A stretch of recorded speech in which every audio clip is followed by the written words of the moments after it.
Hey, it's Greg Torres. I'm in a swamp in South Florida, and this plant community in particular happens to be just beyond the cypress trees behind me. And once you get a little bit deeper into water, after the cypress trees become the pond apple.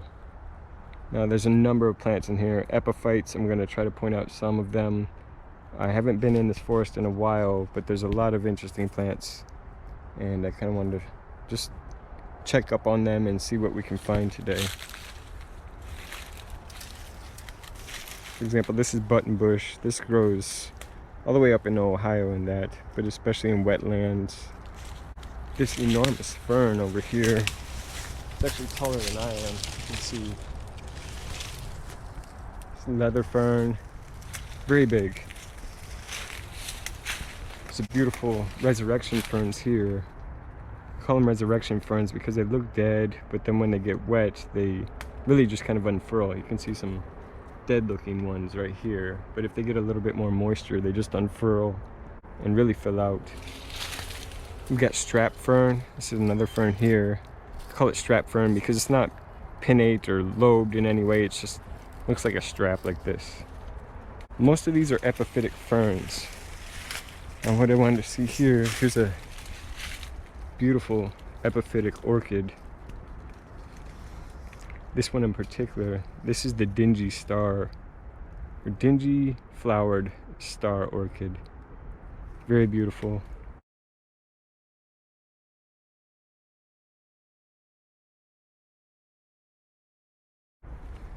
I'm gonna look for some more as I make my way through here, but you can already start to see the buttressing roots of the pond apple. There's another orchid, an epiphytic orchid here. So the ground looks pretty solid, but it's not. I can attest it's quite swampy, kind of difficult to maneuver through. And you can see down the way here, it gets really pretty swampy. This is a beautiful habitat. I mean, look at the buttressing roots on some of these plants. Just incredible, incredible. Now, pond apple is in the same family as pawpaw. The scientific name on pond apple is Anonna glabra. It's in the larger Annonaceae family of plants. I see some more orchids over there.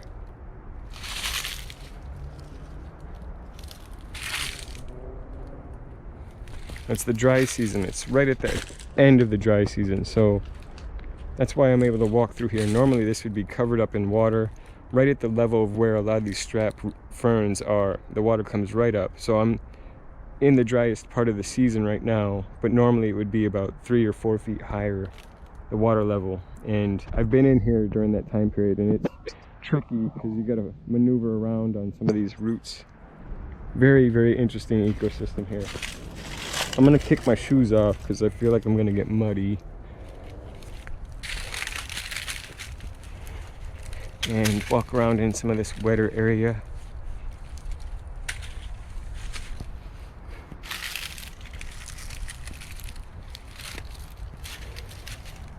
There are literally orchids everywhere in here. Strap ferns, like I said, here. Oi, right in.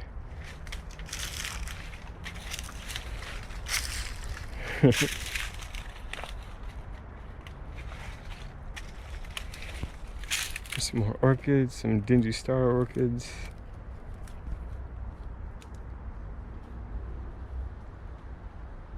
Incredible ecosystem though. I'm gonna stop this. There's some ball moss, they call it, the number of epiphytes, Tillandsia species like this here. But I'm gonna stop this for a moment and poke around and see if I can't find some really interesting plants to show off here. Golly, these orchids.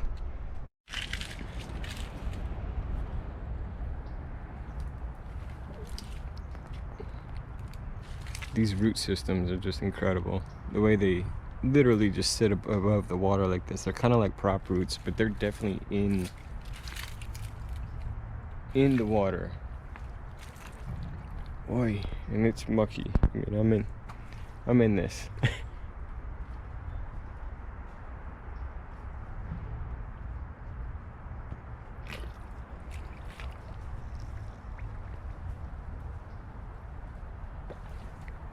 Keeping a sharp eye out for especially water moccasins. Yikes.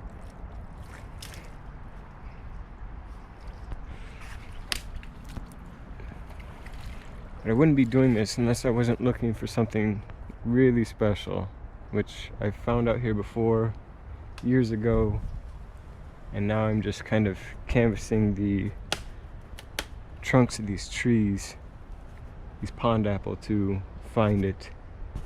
I know it's here somewhere, but I'm also kind of curious about what's on these other trees, so I'm gonna walk across this, take a look over on this side. Wow.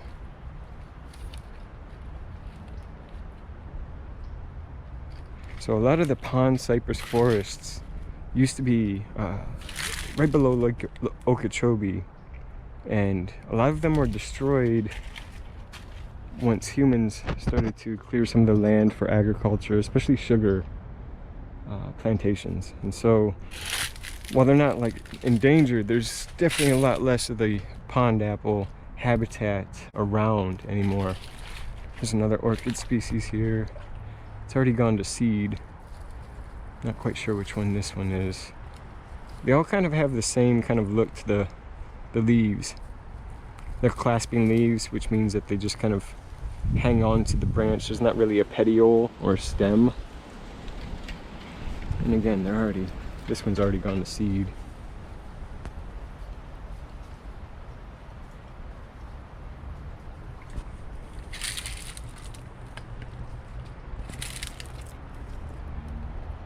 Okay, it starts to dry out over here a bit. So behind us, over here, is seems to be the wettest of the areas.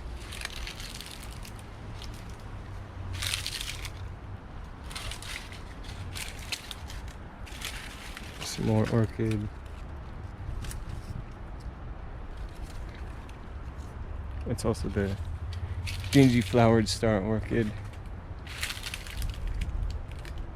Wow. I'm always blown away at the structure of these plants.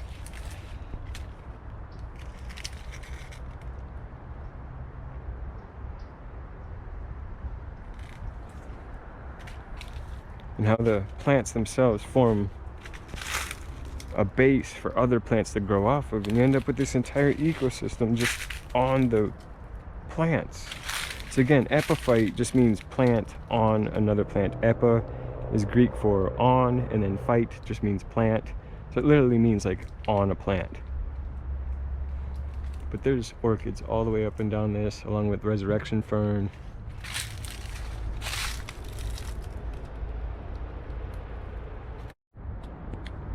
A lot of the epiphytic plants too, as you see through here, their seeds are going to be windborne. For example, with ferns, they're not seeds, they're spores. And you can see the backside here, the sori. Again, the spore producing parts of the plant. It's an interesting little jumping spider there too. But the sori, the spores will come out from this, and they'll blow up against some of these trees. The epiphytes, like Tillandsia, have these windborne seeds, real fuzzy stuff that kind of blows off and lands up against the tree and will get stuck there to develop. Some of the orchid species that you see here, their seeds are very minute, and same thing, as the seed capsule develops and splits open, dehisces, it will actually start to scatter the seeds to the wind, and they'll blow up against these trees and get established there as well. So a lot of the plants that are growing on these other plants, their seeds are primarily wind dispersed, as they need to, otherwise they end up in this muck down here. And unless they have special adaptations like this pond apple or buttonbush, or some of these other plants, they just won't be able to make it growing out of this wet conditions like this. So again, it's really important that this pond apple exists, because from that plant that does have these adaptations, all these other plants can develop. And of course, once you have the plants, you have the lizards, the insects, the birds, all these other creatures are able to subsist here. The plants, in my opinion, are the keystone species of every ecosystem.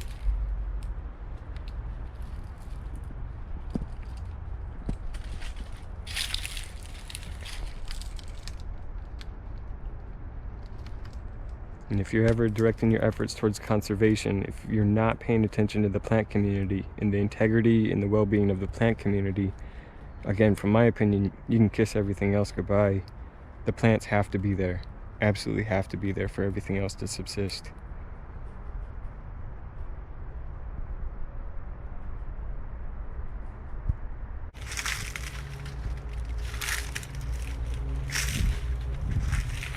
Whoa! Just went like knee deep in the smock. Oy, oy, oy. Difficult getting here.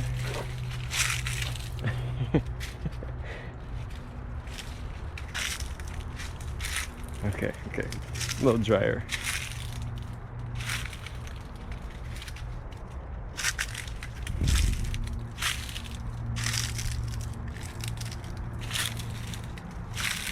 Whoa. So where was I looking?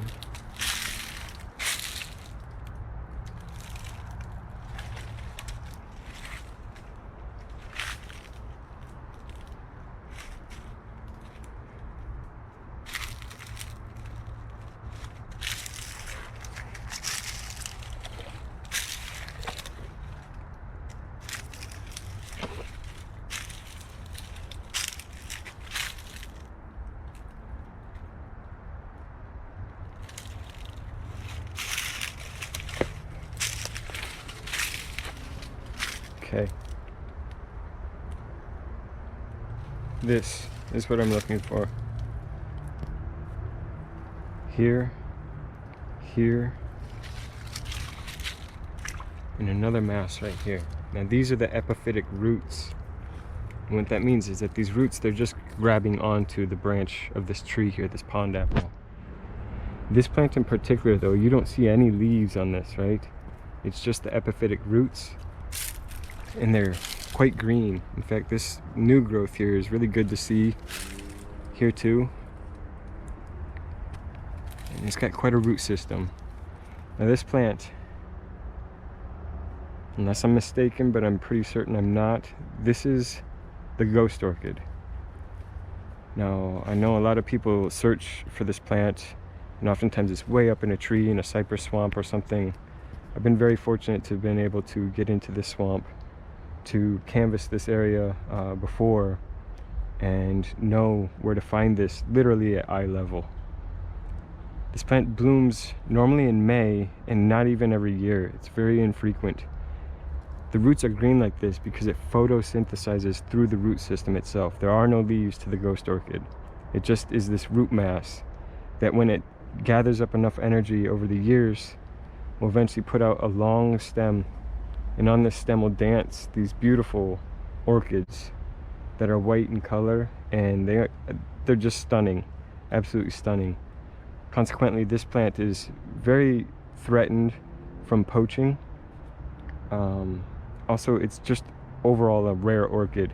It occurs in South Florida swamps, but also I think in Cuba as well. But overall, it's just one of the most rare orchids that you'll find, especially in the United States here. And that's it. That's all there is to it right now. If I were here in May, I'd come out again and take a look to see if there's any flower stalks on this, but I knew this is mid-March that there wasn't going to be much to look at. But anyway, it's just the ghost orchid, so there's not much to look at unless it is flowering. So that's it, a ghost orchid. Here, there's two there. There's another decent sized one here. There may be more in these branches and these trees, but being just this, it's very difficult to find them to begin with. It's pollinated by a very long-tongued moth that comes out at night. White flowers, again, are particularly attractive to moths. So I'm excited to see this, quite excited. I'm trying to stay quiet.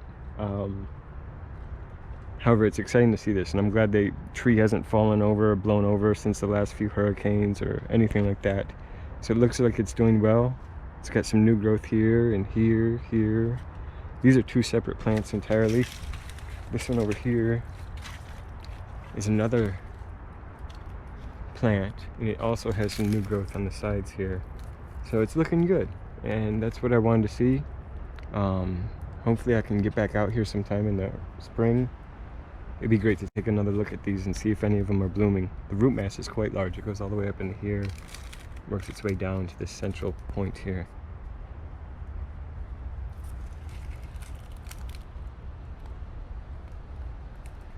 What a unique place. A beautiful place.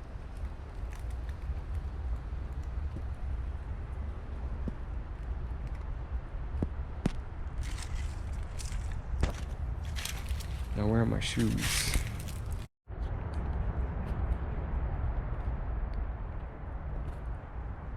So these pond apple, they produce a big fruit like this, kind of heart-shaped, greenish in color.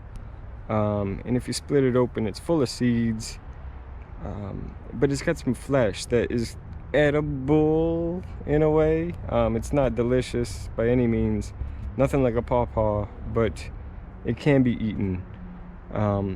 Interestingly, it's a fruit that floats along on the water, and alligators have been known to consume the fruit and then disperse the seeds. So it's also in the same family as the sugar apple, which is a tropical fruit.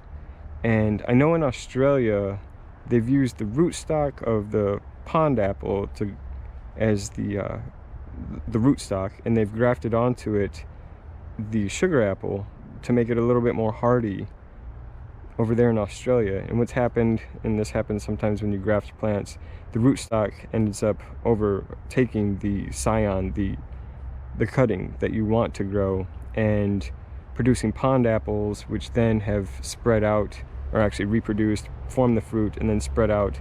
So as a consequence, pond apples started to become problematic in certain parts of Australia's swamps, which is just interesting to know that some of our native plants, you know, taken in other parts of the world, will also become problematic.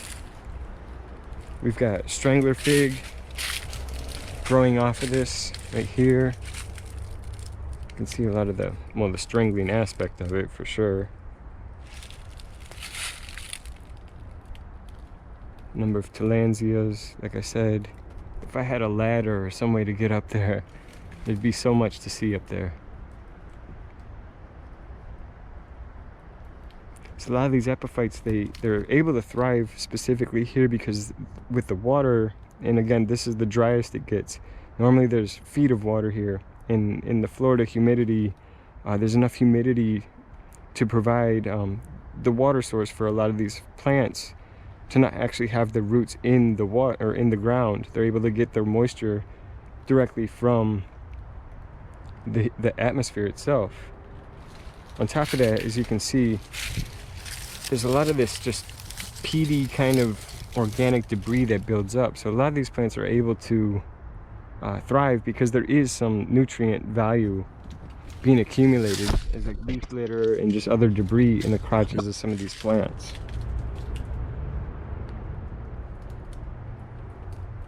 It's a very unique ecosystem.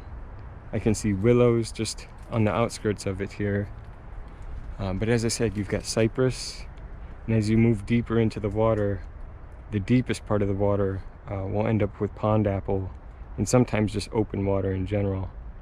But great habitat for a lot of wading birds that would be in here, snapping up little fish, because this would be the last spot of this wetland where the fish would accumulate in this area tightly. So like wood storks certainly would be through here, and they come around this time of year and snap up a bunch of the fish to feed their young.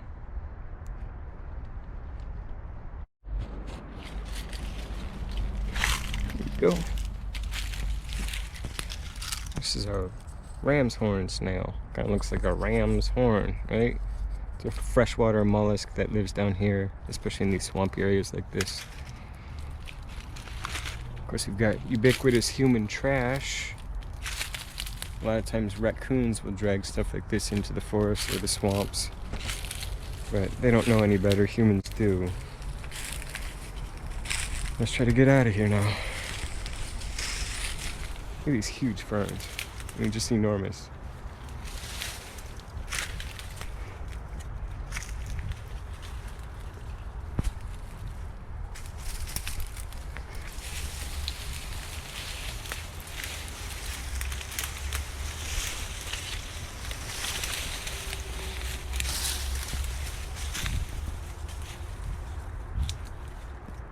And you can see already the ecosystem's changed. It's not as wet here. A lot of the stuff on the ground is the old needles from the cypress trees. They're actually in the spring now. They're just putting on their new leaves. So all these old ones fell off during the winter and fall.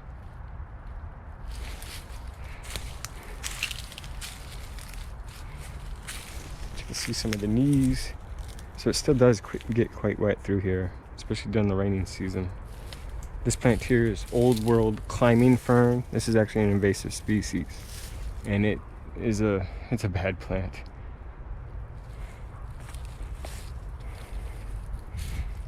See a zebra longwing butterfly fluttering here. This is a tropical species of butterfly. Stunning creature.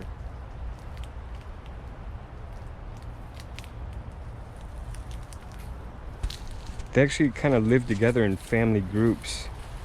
I've seen them gather together and kind of shelter a chrysalis before of their own, which just blew my mind.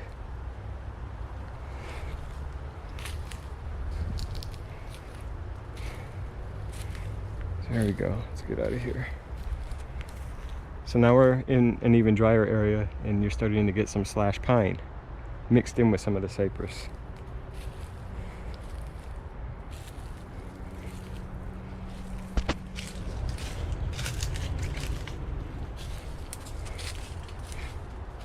Cocoa plum right here, covered in old world climbing fern. Not a good situation.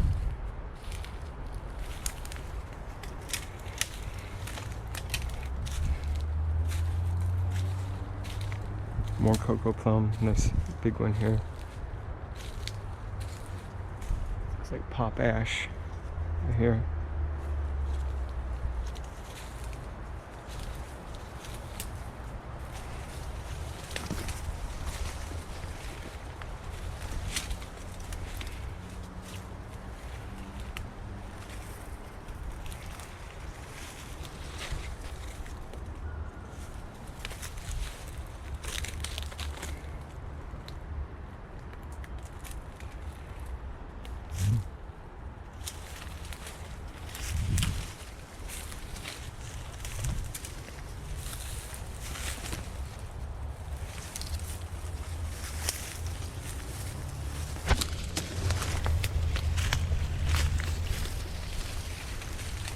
There we go.